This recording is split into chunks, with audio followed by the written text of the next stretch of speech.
ಸ್ವಲ್ಪ ಊಟ ಮಾಡಿ.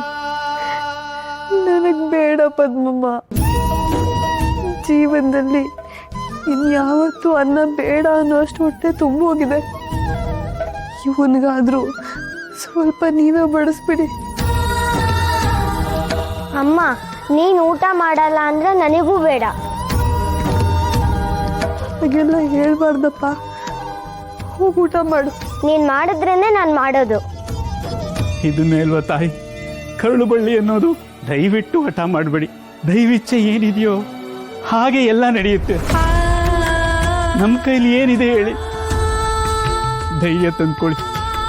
ಹೇಳಿ, ಊಟ ಮಾಡಿ. ದಯವಿಟ್ಟು ಬಲವಂತ ಮಾಡಬೇಡಿ. ಲಕ್ಷ್ಮೀನಾರಾಯಣ, ಹಠ ಮಾಡದೆ ಹೋಗಿ ಊಟ ಮಾಡು.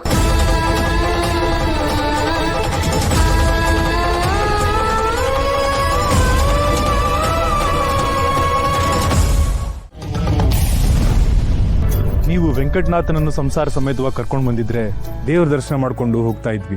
ಅವನೇಳಿ ಬರ್ತಾನೆ ಬಾವ. ಯಾವಾಗಲೂ ಮಠ ಮಾನ್ಯ ಓದು ಬರಹ ಅಂತಾನೆ ಮುಳುಗೋಗಿರ್ತಾನೆ. ಇತ್ತೀಚೆಗೆ ಗೂಢಭಾವ ಪ್ರಕಾಶ್ ಎಂಬ ವ್ಯಾಖ್ಯಾನವನ್ನು ರಚಿಸಿದ್ದಾನಂತೆ. ಅಣುಮಧ್ವ ವಿಜಯದ ಅನುವಾದ ಕಾರ್ಯವನ್ನು ಮಾಡಿದ್ದಾನೆ ಅನ್ನೋ ಸುದ್ದಿ. ಹೌದೇನು? ಅವನು ಮಹಾ ಮೇಧಾವಿ. ಗ್ರಂಥ ರಚನೆಯಲ್ಲಿ ತೊಡಗಿದಾನೆ ಅಂದ್ರೆ ನಾವೆಲ್ಲ ಹೆಮ್ಮೆ ಪಡ್ಬೇಕಾಗಿದ್ದ ವಿಷಯ. ಎಷ್ಟಾದ್ರೂ ನಿಮ್ ಶಿಷ್ಯ ಅಲ್ವೇ, ಹೆಮ್ಮೆ ಪಡ್ಲೇಬೇಕು. ಈಗ ಮುದ್ರೆ ಮನೆತನದ ಕೀರ್ತಿ ಪತಾಕೆ ಹಾರಿಸ್ತಿರೋ ಅವನ ಪಾಂಡಿತ್ಯದ ಬಗ್ಗೆ ನಮ್ಮೆಲ್ರಿಗೂ ಸಂತೋಷ ಇದೆ ನಿಜ. ಆದರೆ ಪಾಪ ಸರಸ್ವತಿ, ಒಂದು ಯಾತ್ರೆ ಇಲ್ಲ, ಒಂದು ಪುಣ್ಯಕ್ಷೇತ್ರ ಇಲ್ಲ, ತವ್ರ ಮನೆ ಅಂತೂ ಹೋಗೋ ಹಾಗೆ ಇಲ್ಲ. ಹಗಲು ರಾತ್ರಿ ಇವನ್ ಸೇವೆ ಮಾಡೋದೇ ಆಯ್ತು. ಅವಳನ್ನ ನೋಡಿದಾಗ ಅಯ್ಯೋ ಪಾಪ ಅಂತ ಅನ್ಸುತ್ತೆ. ಹೌದು, ಅದು ಒಪ್ಪೋ ಮಾತೆ. ಕಾವೇರಿ ಪಟ್ಟಣದಲ್ಲಿ ಎಷ್ಟೆಲ್ಲ ಕಷ್ಟ ಅನುಭವಿಸಿದ್ಲು. ಒಮ್ಮೆಯೂ ಯಾರ ಬಳಿನೂ ಹೇಳ್ಕೊಳ್ಳಿಲ್ಲ, ಯಾರ ಬಳಿನೂ ಸಹಾಯನೂ ಕೇಳಲಿಲ್ಲ. ನಿಜಕ್ಕೂ ಅವಳು ದೇವತೆಯೇ ಸರಿ. ಅದೇನೋ ನಿಜ ಬಿಡಪ್ಪ. ಅಂತ ಹೆಂಡತಿ ಪಡಿಬೇಕು ಅಂದ್ರೆ ನಮ್ ವೆಂಕಟನಾಥ ತುಂಬಾ ಪುಣ್ಯ ಮಾಡಿದ್ದ. ಆಚಾರ್ಯರೇ, ವೀಣೆ ತಿಮ್ಮಣ್ಣ ಭಟ್ರ ಮಗ ವೆಂಕಟನಾಥಾಚಾರ್ಯರಿಗೆ ಸನ್ಯಾಸ ದೀಕ್ಷೆ ಕಾರ್ಯಕ್ರಮ ನಡೀತಾ ಇದೆ ಅರಮನೆಯಲ್ಲಿ.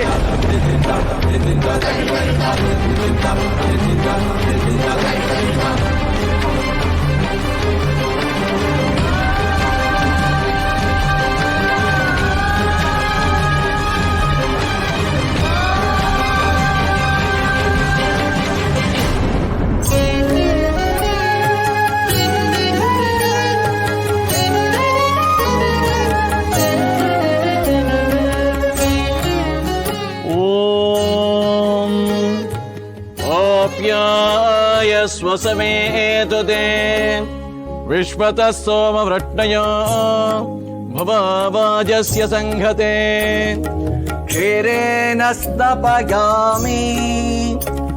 ಓಂ ದಧೆ ಕ್ರೌಣೋ ಅಕಾರ್ಯಚಂ ಜಟ್ನೋರಶ್ವಸ್ಯ ವಾಚಿನಃ ಆಯೋಗಂ ಚತಾರಶತ್ ಘೃತಂ ಮೇ ಮಿಕ್ಷೇ ಘೃತಮಸ್ಯ ಯೋನಿಃ ಘೃತೇಶಿತೋ ಘೃತಮಸ್ಯ ಧಾಮ ಅನಶ್ಯಃ ಮಹಮಾಧಯಸ್ಯ ಸ್ವಾಹಾ ಘೃತೋ ವೃಷಭವಕ್ಷಿ ಹವ್ಯಂ. ಓಂ ಶ್ರೀಂ ಕ್ಲೀಂ ಕೃಷ್ಣಾಯ ಗೋವರ್ಧಾಯ ಗೋಪೇಜನವಲ್ಲಭಾಯ ಹೇ ಮಹೋದರಾಯ ಧೀಮಹಿ ತನ್ನಃ ಶಂಖಃ ಪ್ರಚೋದಯಾತ್. ಅಜ್ಞಾನಾಂಧಸ್ಯ ಮೇ ನಿತ್ಯೋ ವಿಷ್ಣೋರ್ಮಾರ್ಗಂ ಪ್ರದರ್ಶಯ.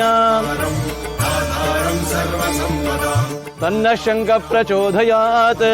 ಮುದ್ರಾಧಾರಣ ಮುಹೂರ್ತೋತ್ಯನ ಗೃಹಂತೋಸ್ತು ಸುಮುಹೂರ್ತಮಸ್ತು ಪ್ರತಿಷ್ಠಿತಮಸ್ತು.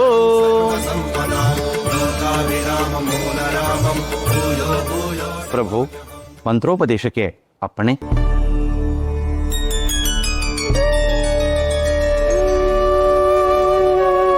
ಯೋಪಾಂ ಪುಷ್ಪಂ ವೇದ ಪುಷ್ಪವಾನ್ ಪ್ರಜಾವಾನ್ ಪಶುವಾನ್ ಭವತಿ.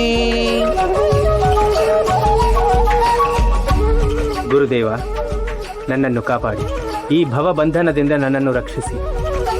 ಶರಣಾಗತನಾಗಿ ಬಂದಿದ್ದೀನಿ.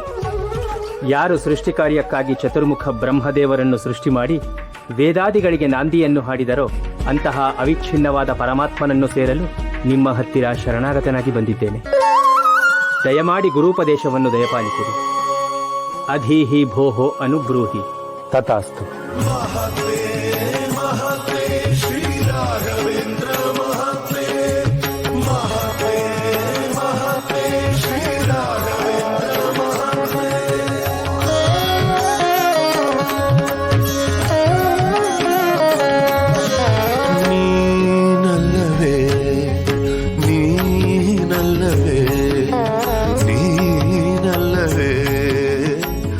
ನಮ್ಮ ಸ್ವಪ್ನದಲ್ಲಿ ಮೂಲರಾಮದೇವರು ಆದೇಶಿಸಿರುವಂತೆ ಈ ಸನ್ಯಾಸ ದೀಕ್ಷೆ ಪೀಠಾರೋಹಣ ಕಾರ್ಯಕ್ರಮ ನಡೆಯುತ್ತಿದೆ.